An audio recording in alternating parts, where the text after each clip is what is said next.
Hello friends, welcome to Honey GS classes. 18th January daily current affairs with GS Pants, Hindu, Indian Express, Eenadu and PIB News. So first small correction గుర్తుపెట్టుకోవాలి. నిన్న చెప్పిన class లోపల ఈ direct to mobile technology అయితే ఉందో ఇది IIT Kharagpur కాదు. So IIT Kanpur అని చెప్పేసి గుర్తుపెట్టుకోవాలి. ఇన్ఫ్యాక్ట్ మన నోట్స్లో కూడా ఐఐటి ఖరగ్పూరే ఉండింది, బట్ అది ఖరగ్పూర్ కాదు కాన్పూర్ అని చెప్పేసి సరి చేసుకోవాలి. వెరీ సారీ, ఇది మనకి పరీక్షల్లో వస్తే గిట్ట తప్పుగా పెట్టే అవకాశం ఉంటుంది కాబట్టి సో ఖరగ్పూర్ కాకుండా కాన్పూర్ అని చెప్పేసి గుర్తుపెట్టుకోవాలి.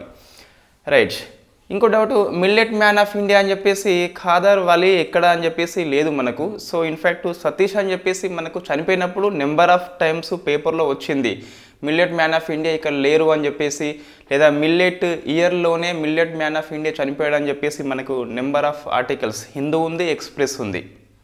సో బిరుదు విషయంలో మనకి ఎటువంటి డౌట్ లేదు. మిల్లెట్ విషయంలో ఇద్దరు చాలా ఫేమస్ కాబట్టి మిల్లెట్ మ్యాన్ ఆఫ్ ఇండియా అని చెప్పేసి తరచుగా మనం ప్రస్తావన చేస్తాం. రైట్, ఇది రెండు చూసుకోవాలి. Millet man of India Khadar అని చెప్పేసి కాదు, ఇన్ఫ్యాక్ట్ సతీష్ అని చెప్పేసి పిలవచ్చు, లేదా మనము ఎలా సెర్చ్ చేస్తే అలా వస్తుంది. Millet man of India Satish అని చెప్పేసి సెర్చ్ చేస్తే అలా కొన్ని ఆర్టికల్స్ ఉన్నాయి, millet man of India Khadar అని చెప్పేసి సెర్చ్ చేస్తే అలా కొన్ని ఆర్టికల్స్ ఉన్నాయి. బట్ మనకి చనిపోయినప్పుడు చూస్తే హిందూలో వచ్చింది అండ్ ఎక్స్ప్రెస్లో వచ్చింది సతీష్ అని చెప్పేసి very famous Telangana person. Millet మ్యాన్గా ఫేమస్, మిల్లెట్ మ్యాన్ ఆఫ్ ఇండియాగా ఫేమస్. రైట్, ఈ పాత పంటల జాతర వెరీ వెరీ ఫేమస్. మిల్లెట్ యొక్క అవేర్నెస్ కోసం అని చెప్పేసి ఎవ్రీ సంక్రాంతి కండక్ట్ చేస్తారు. ఈసారి సతీష్ లేకుండానే ఉన్నది కాబట్టి ఆ ప్రశ్న వచ్చేందుకు ఎక్కువ అవకాశం ఉంటుంది. టీఎస్పీఎస్సీ వాళ్ళ కోసం అయితే చాలా ఇంపార్టెంట్. రైట్, ఇన్ఫ్యాక్ట్ ఈరోజు డే ఆఫ్ ఇంపార్టెన్స్ లేదు. మనం నెట్లో సెర్చ్ చేస్తే 18th జనవరి ఏదో ఒకటి ఉంటుంది, బట్ మనకు ఎగ్జామ్ దృష్ట్యా అయితే ప్రతిరోజు ఇంపార్టెంట్ డేస్ ఉండవు. సో 18th జనవరి అయితే ఏమీ లేదు. సో యూసీసీ చూస్తే యూనిఫామ్ సివిల్ కోడ్, మనం గ్రూప్ 1 మెయిన్స్ కోసం ఒక ఆర్టికల్ అనేది డిస్కస్ చేసినాము. అదే ఆర్టికల్ మళ్ళీ ఇక్కడ ఎక్స్ప్లెయిన్ చేయము, సో లింక్లో ఇస్తే చూసి సరిపోతుంది. ఇప్పుడు ఎందుకు వార్తల్లో వచ్చింది అంటే, సో అస్సాం సీఎం ఒక అనౌన్స్మెంట్ ఇచ్చిండు, మేము త్వరలోనే యూసీసీ అమలు కోసము బిల్లు ప్రవేశపెడతామని చెప్పేసి చెప్పాడు. కాబట్టి సో ఏ రాష్ట్రం అని చెప్పేసి ప్రశ్న వస్తే రావచ్చు కాబట్టి సో అస్సాం అని చెప్పేసి గుర్తుపెట్టుకోవాలి. అస్సాం సీఎం యొక్క అనౌన్స్మెంట్ ఏంటి అంటే, మేము త్వరలోనే ఈ అసెంబ్లీ సెషన్స్ లోపల యూసీసీ అమలు కోసము బిల్లు ప్రవేశపెడతామని చెప్పేసి చెప్పడం జరిగింది. ఇటీవల ఉత్తరాఖండ్ ప్రభుత్వము ప్రవేశపెట్టేందుకు ఓ కమిటీ మనకు నియామకం చేసింది, రంజన్ ప్రకాష్ దేశాయ్ అని చెప్పేసి వెరీ వెరీ ఫేమస్ కమిటీ అది. సో ఇది గ్రూప్ 1 మెయిన్స్లో మోస్ట్ ఎక్స్పెక్టెడ్ క్వశ్చన్ అండి. యూసీసీ అనివార్యమా, అవసరం ఉందా, యూసీసీ యొక్క ప్రయోజనాలు ఏంటి, లేదా యూసీసీలో ఉన్న లోపాలు ఏంటి, ఎలా అమలు చేయాలని చెప్పేసి మనకి ప్రశ్న వచ్చేందుకు ఎక్కువ అవకాశం ఉంటుంది గ్రూప్ 1 మెయిన్స్ లోపల. నెక్స్ట్ ఇండియన్ స్టాంప్ బిల్లు 2023 అని చెప్పేసి వార్తల్లో ఉంది. సో ఇది హిందూ ఆర్టికల్ మనకు, ఇన్ఫ్యాక్ట్ ఎక్స్ప్రెస్లో కూడా వచ్చినట్టున్నది. సో ఈ బిల్లు మీద సలహాలు ఇవ్వాలని చెప్పేసి రెవెన్యూ శాఖ ఇన్ఫ్యాక్ట్ లేఖ రాసింది, అందుకోసం అని చెప్పేసి మనకి వార్తల్లో ఉన్నది. ఇండియన్ స్టాంప్ బిల్ 23rd అని చెప్పేసి దేన్ని రిప్లేస్మెంట్ చేస్తుంది అంటే, సో ఇండియన్ స్టాంప్ యాక్ట్ అని చెప్పేసి ఇన్ఫ్యాక్ట్ ఇది బిఫోర్ ఇండిపెండెన్స్ తీసుకొచ్చినారు 1899లో. సో మనకు బిల్లు వచ్చినప్పుడు దేన్ని రిప్లేస్మెంట్ చేస్తూ వస్తుంది, ఈ బిల్లులో ఉన్న అంశాలని ఏది మారుస్తుంది, ఇవి రెండు మనం బాగా చూసుకోవాలి. సో దేన్ని రిప్లేస్మెంట్ చేస్తుంది అంటే ఇండియన్ స్టాంప్ యాక్ట్ 1899ని రిప్లేస్మెంట్ చేస్తూ తీసుకొస్తున్నారు. మరింతగా ఆధునీకరణ చేసేందుకు ఇది పనికొస్తుందని చెప్పేసి బిల్లులో ఉన్న అంశాలు మనకి ఇంకా ఏమీ బయటకి రాలేదు. ఇట్ ఈస్ ఓన్లీ డ్రాఫ్ట్ ముసాయిదా బిల్లు మాత్రమే. రైట్, ఇక్కడ స్టాంప్ డ్యూటీ మనకు తరచుగా పరీక్షల్లో వస్తుందండి. ఈ స్టాంప్ డ్యూటీ మనకి ఇన్ఫ్యాక్ట్ ఎవరు విధిస్తారు, 268 ఆర్టికల్ అని చెప్పేసి ఇన్ఫ్యాక్ట్ సెంటర్ విధిస్తుంది, బట్ మనకి రాష్ట్రం వసూలు చేసుకొని రాష్ట్రమే వినియోగం చేసుకుంటుంది. 268 ఆర్టికల్ సెంట్రల్ స్టేట్ రిలేషన్స్ లోపల మనకు ఆర్థిక సంబంధాలు అనే చాప్టర్ లోపల వస్తుంది. స్టాంప్ డ్యూటీని కేంద్రం విధిస్తే రాష్ట్రం వసూలు చేసుకొని రాష్ట్రమే వినియోగం చేసుకుంటుంది. సో మనకిది ఇండియన్ పాలిటీ లోపల 2 ఆర్టికల్స్ వార్తల్లో ఉన్నాయి. సో నెక్స్ట్ చూస్తే నిన్న ఒడిషా సీఎం ఈ పూరి హెరిటేజ్ కారిడార్ని ప్రారంభం చేశాడు. సో ఇన్ఫ్యాక్ట్ మొన్న స్టార్ట్ చేసి నిన్న మనకు పేపర్లో వచ్చింది. So what is the Puri heritage corridor, ఇది మనం ఇంతకుముందు ఆల్రెడీ డిస్కస్ చేసినాం. So Puri heritage corridor. In fact పూరిలో మనకి వెరీ ఫేమస్ టెంపుల్ జగన్నాథ ఆలయం అని చెప్పేసి ఉంటుంది. ఈ జగన్నాథ ఆలయం అయితే ఉంది, దీని చుట్టూ డెవలప్మెంట్ కోసం అని చెప్పేసి ఒడిషా ప్రభుత్వం చేపట్టిన ప్రాజెక్టే ఈ పూరి హెరిటేజ్ కారిడార్. దేనికోసము? జగన్నాథ ఆలయం యొక్క డెవలప్మెంట్ కోసం అని చెప్పేసి, మౌలిక సదుపాయాల కృషి కోసం అని చెప్పేసి దీన్ని చేపట్టడం జరిగింది. నిన్న స్టార్ట్ చేసిండు కాబట్టి మనకి ఇది వార్తల్లో ఉంది. Odisha CM, not PM, right. మరి ఇది ఆలయం చూస్తే ఇన్ఫ్యాక్ట్ 12th సెంచరీ లోపల ఎవరు తూర్పు గంగా వంశం అని చెప్పేసి, ఇన్ఫ్యాక్ట్ ఈ రాజపూత్ వంశం లోపల అదొక వంశము, very famous. So అనంతవర్మన్ Soda Ganga అని చెప్పేసి ఇన్ఫ్యాక్ట్ ఇతను నిర్మాణం చేస్తాడు. దీన్ని తరచుగా మనము వైట్ పగోడస్ అని చెప్పేసి పిలుస్తాం. సో దాని కలర్ బట్టి వైట్ పగోడస్ అని చెప్పేసి పిలుస్తాం. మీరు ఆన్సర్ చేయండి, బ్లాక్ పగోడస్ అని చెప్పేసి ఏ టెంపుల్ని పిలుస్తాం. తర్వాత ఇంకా చూస్తే ఇది దేనికి ఫేమస్ అంటే యమునిక తీర్థం అని చెప్పేసి ఫేమస్. ఎందుకు ఫేమస్ అంటే ఇన్ఫ్యాక్ట్ ఈ జగన్నాథుడు ఉన్న దగ్గర యముని యొక్క శక్తి శూన్యం అయిపోతుందట, అక్కడ ఎవరు చనిపోరు అని చెప్పేసి ఆ హిందూ పురాణం ప్రకారము యమునిక తీర్థ అని చెప్పేసి ఇది ఫేమస్ అయిపోయింది. అంటే మనం అక్కడికి వెళ్ళిపోతే ఇంకా చనిపోమన్నట్టు, అక్కడ జగన్నాథుడు ఉన్నాడు కాబట్టి ఇంకా యముడు ఉండడు అని చెప్పేసి అదొక నమ్మకం, రైట్. ఇది ఇన్ఫ్యాక్ట్ ఈ ఆలయం గురించి మనకు ఆర్ట్ అండ్ కల్చర్ లోపల వస్తుంది.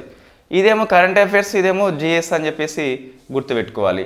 సో నెక్స్ట్ ఏముంది? సో పర్షియన్ భాష అని చెప్పేసి, లేదా దీన్ని పార్సీ భాష అని చెప్పేసి పిలుస్తాం. ఇన్ఫ్యాక్ట్ కొంచెం ఇది కాంట్రవర్సీ స్టేట్మెంటు. ఎందుకోసము అంటే ఫస్ట్ చూస్తే ఈ ఇరాన్లో మనకు ఎక్స్టర్నల్ అఫైర్స్ మినిస్టర్ ఎవరు జయశంకర్ విజిట్ చేస్తున్నాడు. మనం డిస్కస్ చేసినాం ఆల్రెడీ. ఈ చాబహార్ పోర్టు విషయంలో మరింత డెవలప్మెంట్ కోసం అని చెప్పేసి ఇరు దేశాలు ఒప్పందం చేసుకున్నాయి. ఆఫ్ఘనిస్తాన్కి సహాయం కోసం కావచ్చు, లేదా మధ్య ఆసియా యొక్క మనం ఎంట్రన్స్ కోసం కావచ్చు, ఈ పాకిస్తాన్ యొక్క ప్రమేయం లేకుండా మనం వెళ్లేందుకు చాబహార్ పోర్టు బాగా పనిచేస్తుంది. International north south transport corridor between the Russia, Iran, India, something 13 countries మొత్తం అని చెప్పేసి ఉంటాయి. సో వాటి మధ్య కూడా ఈ చాబహార్ పోర్ట్ ఒక లింక్ లాగా పనిచేస్తుంది. సో ఇంకొకటి నిన్న జరిగింది. సో జయశంకర్ ఏం చేసిండంటే ఈ పార్సీ భాషను 9 క్లాసికల్, సో 9th క్లాసికల్ లాంగ్వేజ్గా గుర్తిస్తున్నామని చెప్పేసి చెప్పడం జరిగింది. నేషనల్ ఎడ్యుకేషన్ పాలసీ ప్రకారం 9th క్లాసికల్ లాంగ్వేజ్ మీద మేము రీసెర్చ్ చేస్తామని చెప్పేసి చెప్పడం జరిగింది. సో 9th క్లాసికల్ లాంగ్వేజ్ ఏంటో మనకు అర్థం కాలే. వాస్తవంగా ఎన్ని ఉన్నాయి మనకు క్లాసికల్ లాంగ్వేజ్లు అంటే, శాస్త్రీయ భాషలు మొత్తం మీద చూస్తే 6 ఉన్నాయి మనకు. 4 సౌత్ ఇండియా, తెలుగు ఉన్నది 2008లో వచ్చింది, తెలుగు ప్లస్ కన్నడంకి. వెరీ ఫస్ట్ టైం తమిళ్కి వచ్చింది. సంస్కృతం అని చెప్పేసి ఉన్నది. సో 2013లో మలయాళం అని చెప్పేసి, 2014లో ఇన్ఫ్యాక్ట్ ఒడియా అని చెప్పేసి, ఇవే 6 భాషలు ఉన్నాయి. 7, 8 లేవు. అయితే మనకు జయశంకర్ గారి యొక్క ప్రకటన చూస్తే 9వ క్లాసికల్ లాంగ్వేజ్గా మేము పార్సీ భాషను యాడ్ చేస్తున్నామని చెప్పేసి చెప్పడం జరిగింది. ఇంకొక 3 భాషలు చూస్తే వారి ప్రకారం పాలి అండ్ ప్రాకృతము, ఇప్పుడు 9వ చూస్తే పార్సీ అని చెప్పేసి చెప్పడం జరిగింది. అయితే ఇది మనకు ఇంకా నీడ్ క్లారిఫికేషన్ అని చెప్పేసి చెప్పాలి. వై? బికాస్ ఇక్కడ చూస్తే 6 ఉన్నాయి, మరి 9 అని చెప్పేసి చెప్పడం జరిగింది వాళ్ళు. సో మనకి రిపోర్ట్ అయితే ఏమీ లేదు. పాలి ప్రాకృతంని క్లాసికల్ లాంగ్వేజ్గా గుర్తించినట్టుగా చరిత్ర అయితే ఇక్కడ లేదు మనకు. చూడాలి కొద్దిగా ఇది. మరి నేషనల్ ఎడ్యుకేషన్ పాలసీ కోసమే వేరే ఉందా అని చెప్పేసి కూడా మనకు డౌట్ ఉన్నది. సో ఒక సెర్చ్ చేస్తే తెలుస్తుంది. నాకు తెలిసి అయితే 6 శాస్త్రీయ భాషలు ఉన్నాయి యాజ్ అన్ టుడే. దానికి సో శాస్త్రీయ భాషగా గుర్తించాలంటే పురాతన చరిత్ర ఉండాలి, గొప్ప సంస్కృతి కలిగి ఉండాలి. వీటికి ఉన్నది, బట్ గుర్తించినట్టుగా మనకి అయితే ఇక్కడ ఆనవాళ్ళు అయితే లేవు, రైట్. ఇది ఒకటి గుర్తుపెట్టుకోవాలి. పార్సీ భాష 9th క్లాసికల్ లాంగ్వేజ్గా జయశంకర్ గారు గుర్తించినట్టుగా గవర్నమెంట్ ఆఫ్ ఇండియా యొక్క గుర్తింపు అని చెప్పి చెప్పడం జరిగింది. Not individual statement, it is a government of India statement. ఇవి 2 బాగా గుర్తుపెట్టుకోవాలి. సో నెక్స్ట్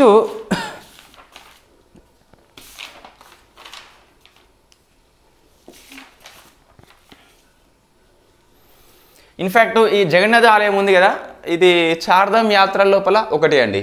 సో మనము ఇన్ఫ్యాక్ట్ చార్ధామ్ యాత్ర అంటే ఇటువైపు చూస్తే ఏముంటుంది, ఒడిషా, ఇన్ఫ్యాక్ట్ పూరి ఉంటుంది. ఇటువైపు చూస్తే ద్వారకా ఉంటుంది, పైన బద్రీనాథ్, కింద తమిళనాడు రామేశ్వరం అని చెప్పేసి ఉంటుంది. చార్ధామ్ యాత్రలో భాగం అది.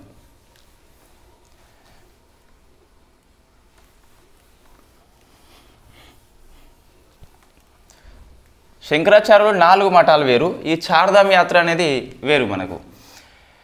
Right, next science and technology కిందికి స్పేస్ కిందికి వస్తుంది. సో DATSG అని చెప్పేసి ఇది ఇస్రో యొక్క అభివృద్ధి చేసినటువంటి పరికరము. So in fact distress alert transmitter second generation అని చెప్పేసి దాని full form, distress alert transmitter second generation. ఇది ఎందుకోసము అంటే ఈ ఫిషర్ మ్యాన్ యొక్క మ్యారిటైమ్ సేఫ్టీ కోసము. సో ఫిషర్ మ్యాన్ యొక్క మారిటైమ్ అంటే సముద్ర భద్రత. సో వాళ్ళు సముద్రంలోకి పోయినప్పుడు తుఫాన్ హెచ్చరికలు వచ్చినప్పుడు, సో ఇన్ఫ్యాక్ట్ ఇక్కడ ఈ పడవ లోపల ఇన్ఫ్యాక్ట్ ఫిషర్ మ్యాన్ ఉన్నాడు, ఇదంతా సముద్రము, ఇక్కడ కంట్రోల్ సెంటర్ ఉన్నది. సో తుఫాన్ హెచ్చరికలు వీళ్ళు ఫిషర్ మ్యాన్కు జారీ చేయవచ్చు. ఫిషర్ మ్యాన్ ఎక్కడ ఉన్నాడని చెప్పేసి వీళ్ళకు కమ్యూనికేషన్ని ట్రాన్స్మిట్ చేయవచ్చు. అంటే ఇది 2-వే కమ్యూనికేషన్ సిస్టమ్ అని చెప్పేసి ఇస్రో డెవలప్మెంట్ చేసింది. ఇస్రో స్పేస్ ప్రయోగాలే కాదు, కొన్ని ఇతర కార్యక్రమాలు చేస్తుంది. అందులో ఒకటి డేటా అని చెప్పేసి పిలుస్తాం, distress alert transmitter.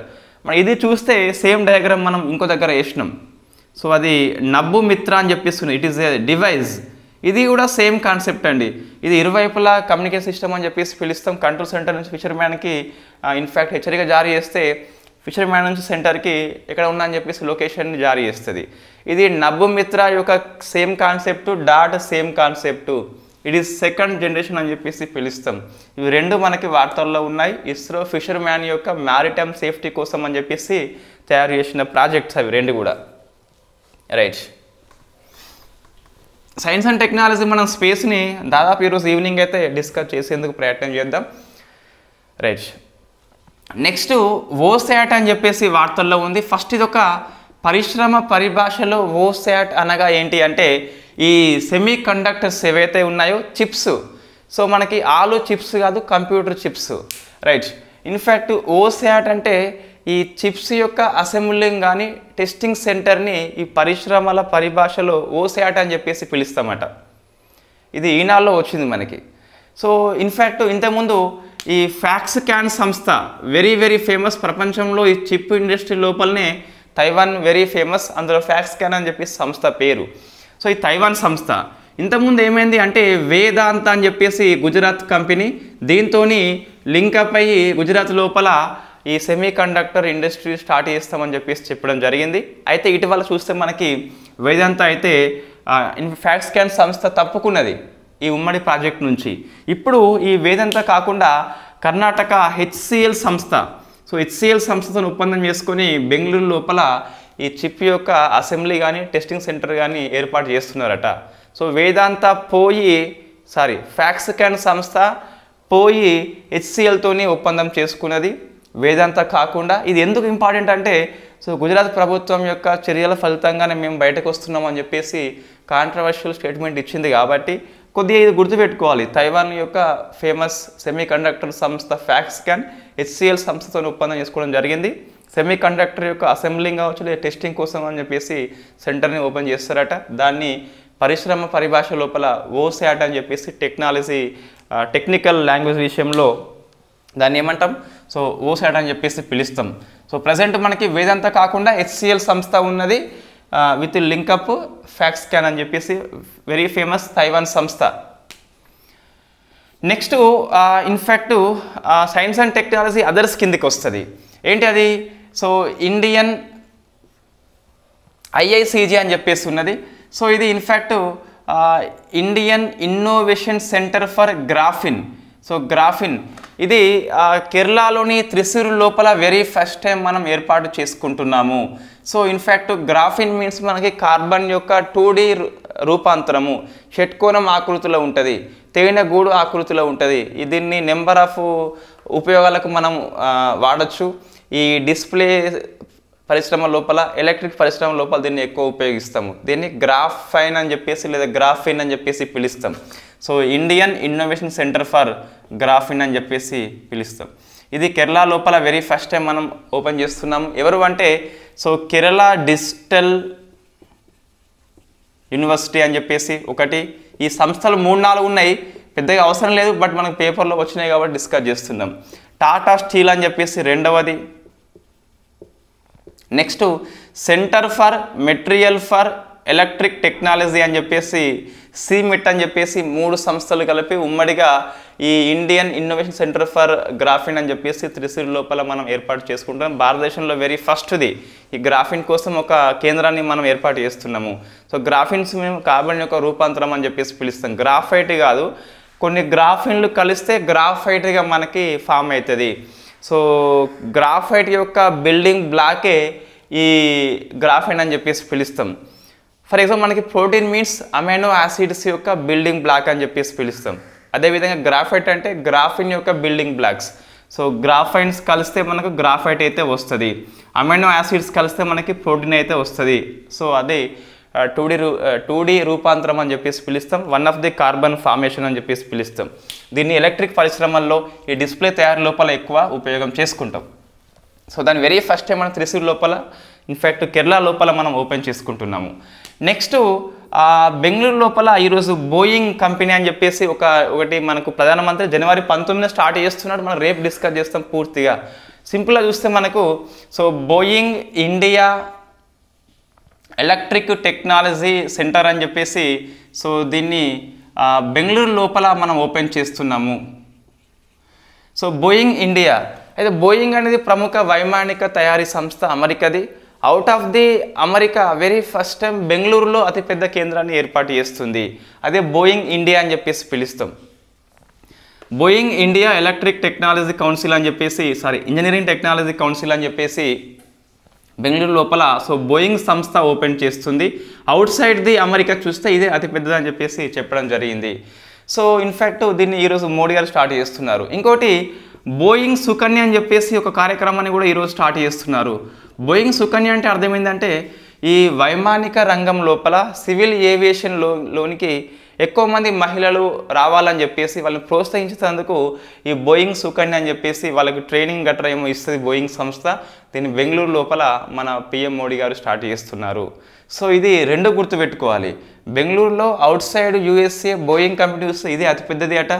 Next Boeing Sukanya అని చెప్పేసి చూస్తే వైమానిక రంగం లోపల మహిళల యొక్క చేరిక కోసం అని చెప్పేసి government of India plus Boeing సంస్థ యొక్క ఉమ్మడి ఇనిషియేటివ్ అని చెప్పేసి మనం చెప్పొచ్చు.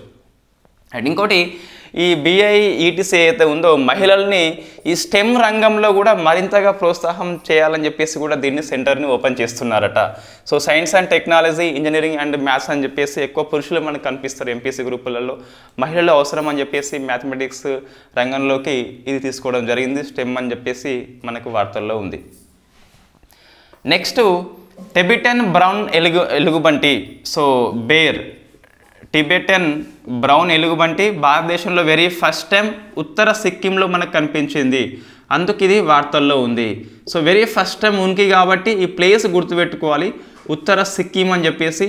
సో అత్యంత ఎత్తైన ప్రదేశంలో వెరీ ఫస్ట్ టైం ఈ బ్రౌన్ ఎలుగుబంటి భారతదేశంలో కనిపించింది కాబట్టి జాతులు స్పీసీస్ అని చెప్పేసి మనకి నెంబర్ ఆఫ్ టైం ప్రశ్న వస్తుంది.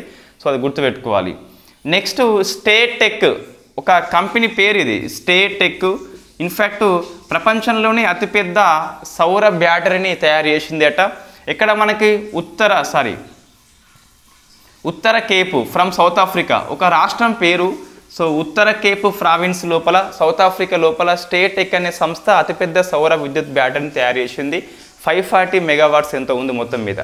సో ఇది ఒకటి గుర్తుపెట్టుకోవాలి. ఇది లార్జెస్ట్ అని చెప్పేసి అతిపెద్ద అని చెప్పేసి న్యూస్ ఉంటాయి కదా, అటువంటిది మనకు. సో బిగ్గెస్ట్ సౌర బ్యాటరీ కాబట్టి కొద్ది వరకు ఈ కంపెనీ పేరు అయితే అవసరం ఉంటుంది.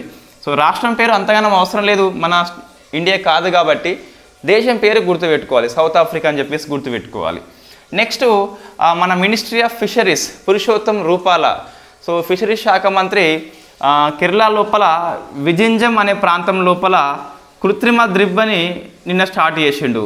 సో కృత్రిమ దిబ్బ ఆర్టిఫిషియల్ రీఫ్ అని చెప్పేసి ఈ చేపల ఉత్పత్తి పెంచాలని చెప్పేసి మత్స్యకారుల ఆదాయాన్ని మరింతగా పెంచాలని చెప్పేసి వాళ్ళకి ఎకనామిక్ సోర్సెస్ రావాలని చెప్పేసి ఆర్టిఫిషియల్ రీఫ్ని వెరీ ఫస్ట్ టైం భారతదేశం లోపల కేరళ లోపల మన పురుషోత్తం రూపాల స్టార్ట్ చేసిండు. నెక్స్ట్ చైనా జనాభా వరుసగా 2వ ఏడాది తగ్గిందని చెప్పేసి మనకి వార్తలు వచ్చినాయి. 22లో తగ్గింది, మళ్ళీ 23 లోపల ఎంత తగ్గిందంటే 20.8 లక్షలు అని చెప్పేసి చైనా యొక్క పాపులేషన్ అనేది వరుసగా 2వ ఏడాది ఇది తగ్గిందని చెప్పేసి మనకు ఇన్ఫ్యాక్ట్ ఈనాడు ఆర్టికల్, బట్ ఎక్స్ప్రెస్లో మంచి ఆర్టికల్ ఇవ్వడం జరిగింది. అది గ్రూప్ ఆన్ మెయిన్స్ కోసం పనికి వస్తుంది, జనాభా లోపల పనికి వస్తుంది, ఎకనామీ లోపల పనికి వస్తుంది. ఏంటిది అదంటే, so slow down dragon racing elephant అని చెప్పేసి మంచి ఆర్టికల్ వచ్చింది. రేసింగ్ ఎలిఫెంట్ అంటే మనము, స్లో డౌన్ అంటే డ్రాగన్ అంటే చైనా, జనాభా తగ్గిపోతుంది, చైనాది మనది పెరిగిపోతుంది, సో ఎవరికి లాభం ఎవరికి నష్టం అని చెప్పేసి ఒక మంచి ఆర్టికల్. సో పెరుగుతున్న జనాభా యొక్క వనరులకి ఇండియా ఏం చేయాలని చెప్పేసి మంచి ఆర్టికల్ ఇవ్వడం జరిగింది. Group on mains point of వ్యూలో అది బాగా పనికి వస్తుంది. రైట్. సో నెక్స్ట్ ఎంత తగ్గిందంటే 20.8 lakhs. కొద్దిగా మనకు బేసిక్స్ అవసరము. ఇది ఎట్లా అంటే చైనా అంతకుముందు 1 child పాలసీ అని చెప్పేసి 2016 వరకు ఫాలో అయింది. సో ఇది మనం గుర్తుపెట్టుకోవాలి. 15లో పూర్తిగా అదే అంతమైపోయింది. ఈ 16 నుంచి 21 వరకు మనకు 2 child పాలసీ అని చెప్పేసి ఉండే. 21 నుంచి ప్రజెంట్ చూస్తే 3 or more child పాలసీ అని చెప్పేసి చైనా ఫాలో అవుతుంది. చైనా ఎందుకోసం జనాభా తగ్గిపోతుందంటే వృద్ధాప్య జనాభా ఎక్కువ ఉన్నారు, టోటల్ ఫెర్టిలిటీ రేట్ వచ్చేసి సంతానోత్పత్తి అనేది క్షీణించింది కాబట్టి సో వాళ్ళ జనాభా అయితే తగ్గిపోతుంది. సో 2 కారణాలు, ఒకటి ఓల్డ్ పీపుల్ ఎక్కువ ఉండడం వల్ల, తర్వాత ఇంకా ఈ టోటల్ ఫెర్టిలిటీ అని చెప్పేసి అది తగ్గింది కాబట్టి ఇండియాలో కూడా తగ్గింది టీఎఫ్ఆర్. బట్ మనకి శ్రామిక జనాభా ఎక్కువ ఉంది కాబట్టి ఇన్ఫ్యాక్ట్ జనాభా అయితే పెరిగిపోతుంది. Next wings India summit, very very famous summit, నిన్న స్టార్ట్ అయింది. సో వింగ్స్ ఇండియా సమ్మిట్ ఇది ఎవ్రీ 2 yearsకి ఒకసారి జరుగుతుంది. ఈసారి బేగంపేటలో స్టార్ట్ అయింది. ఈసారి ఎవరు స్టార్ట్ చేశారు అంటే మనకు ministry of civil aviation Jyotiraditya Scindia అని చెప్పేసి. So Jyotiraditya Scindia, so very famous minister, one of the honest minister అని చెప్పేసి చెప్పచ్చు. రైట్. ఇన్ఫ్యాక్ట్ ఇతను స్టార్ట్ చేసిండు ministry of civil.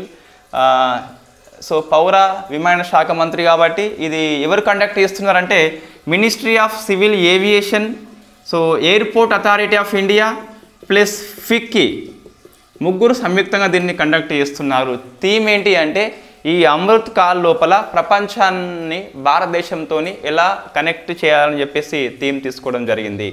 Amrit call లోపల భారతదేశము ప్లస్ వరల్డ్ కనెక్షన్ కోసం అని చెప్పేసి థీమ్ తీసుకున్నారు. రైట్. ఇది వింగ్స్ ఇండియా గురించి. మనకి ఇక్కడ నెంబర్ ఆఫ్ ఏరోప్లేన్స్ ఎగ్జిబిట్ అవుతాయి, సో డెమాన్స్ట్రేట్ చేయబడతాయి. ఇది సంస్థ, ఇది ఏరోప్లేన్ అని చెప్పేసి చూపిస్తారు అన్నట్టు. నచ్చితే వాళ్ళు అక్కడ ఒప్పందాలు చేసుకొని కొనుక్కోవచ్చు. రైట్. ఇది వింగ్స్ ఇండియా లోపల మనకు వార్తల్లో ఉంది. సెకండ్ సమ్మిట్ ఇంకోటి వరల్డ్ ఎకనామిక్ ఫోరం. నిన్న డిస్కస్ చేసినాం, బట్ నిన్న మనకి థీమ్ ఎక్కడ దొరకలేదు. బట్ ఈరోజు చూస్తే మనకి థీమ్ అయితే దొరికింది. So world economic forum theme ఏంటి అంటే రీబిల్డింగ్ ట్రస్ట్, విశ్వాసాన్ని తిరిగి నిర్మించాలని చెప్పేసి. దీనికోసం ఏం చేయాలి అంటే ఇన్ఫ్యాక్ట్ ఈ కన్సిస్టెన్సీ ఉండాలి, ట్రాన్స్పరెన్సీ ఉండాలి, అకౌంటబిలిటీ ఉండాలి అమాంగ్ ది లీడర్స్ అని చెప్పేసి తీసుకోవడం జరిగింది. Rebuilding trust, so accountability, transparency, consistency among the leaders. ఈ రీబిల్డింగ్ ట్రస్ట్ అంటే మనము COVID-19 ఫలితంగా విశ్వాసం కోల్పోయినాము, విశ్వాసాన్ని నిర్మించాలి. దీని కోసం ఏం చేయాలి అంటే దేశం యొక్క నాయకులు ట్రాన్స్పరెన్సీ కలిగి ఉండాలి, కన్సిస్టెన్సీ కలిగి ఉండాలని చెప్పేసి తీసుకోవడం జరిగింది. ఇది మన ఎగ్జామ్స్ కూడా పనికి వస్తుందండి.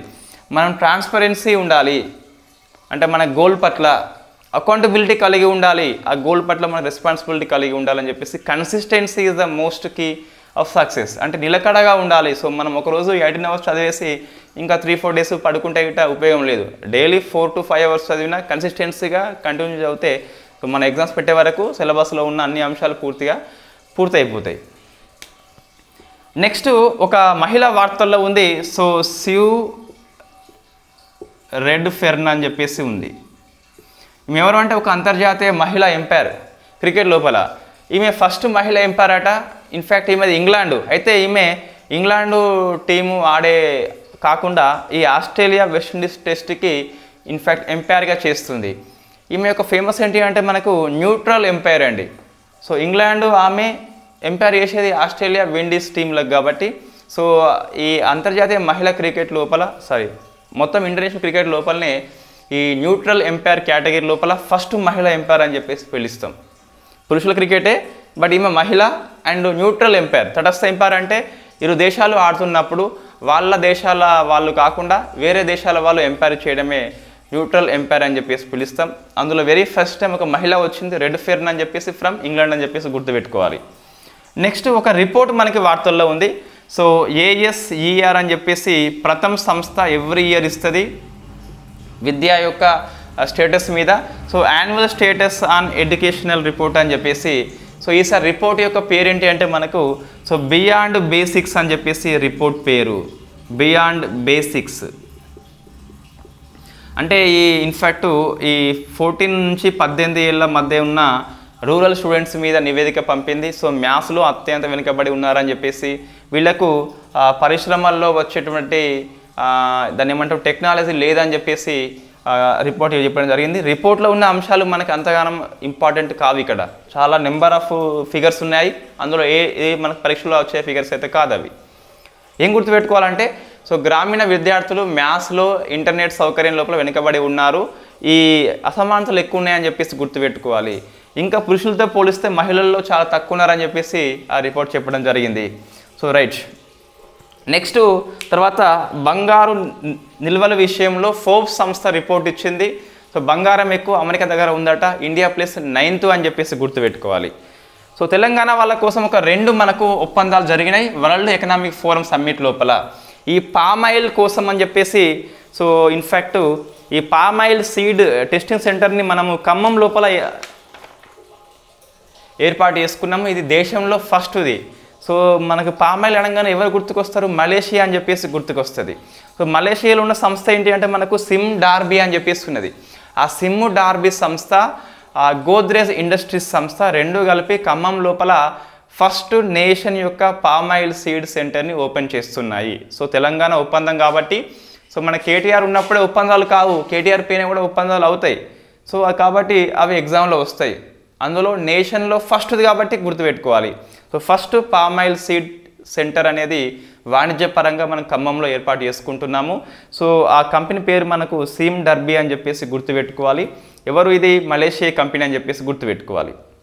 నెక్స్ట్ ఈ టాటా వాళ్ళు మన గవర్నమెంట్ ఐటీఐల కోసం అని చెప్పేసి ఇన్ఫ్యాక్ట్ శిక్షణ ఇచ్చేందుకు 50 ఐటీలతో ఒప్పందం చేసుకున్నాము టాటా సంస్థ.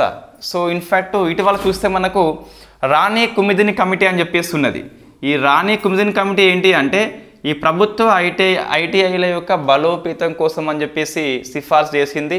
ఈ కమిటీ యొక్క సిఫార్సు మేరకే మనము టాటా ఇండస్ట్రీస్ సంస్థతోని ఒప్పందం చేసుకోవడం జరిగింది. వరల్డ్ ఎకనామిక్ ఫోరం సమ్మిట్ లోపల 2 మనకి వరల్డ్ ఎకనామిక్ ఫోరం సమ్మిట్ లోపల ఒప్పందాలు రేవంత్ రెడ్డి ప్లస్ మనకు ఇంకొక వ్యక్తి ఎవరో మొత్తం పోయినారు, మన ఐటీ మంత్రి దుద్దిల్ల శ్రీధర్ బాబు అని చెప్పేసి పోయినాడు.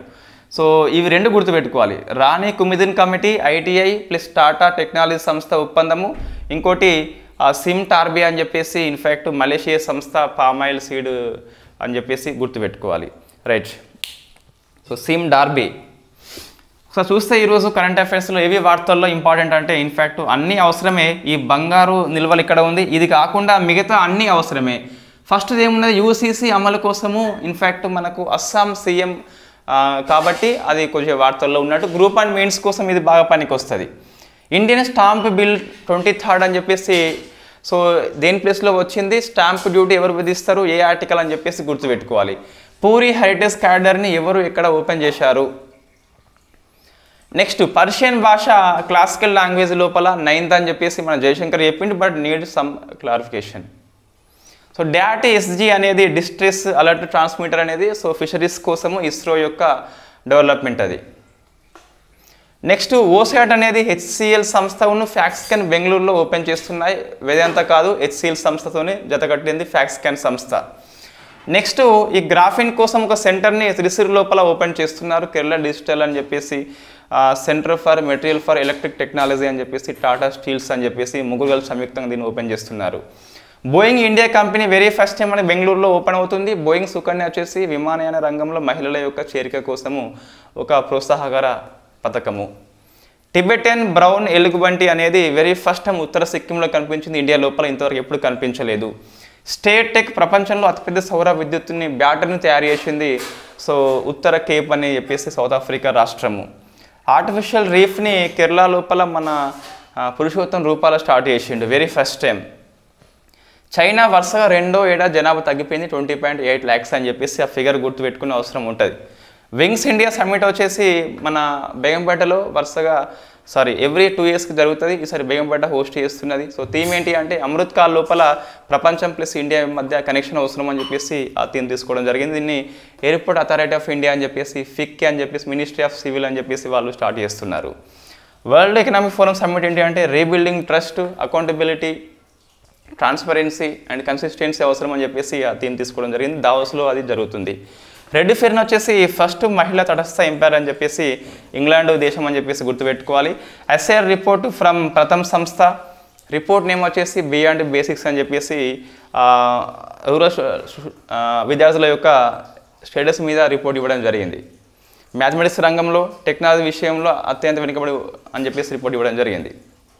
నెక్స్ట్ బంగారు నిల్వలు అని చెప్పేసి ఫస్ట్ ఈ అమెరికా ఉన్నది, 9th ఇండియా అని చెప్పేసి ఉంది ఫోర్బ్స్ సంస్థ రిపోర్ట్. బట్ అంతగానో అవసరం లేదు. 18 జనవరి కరెంట్ అఫైర్స్.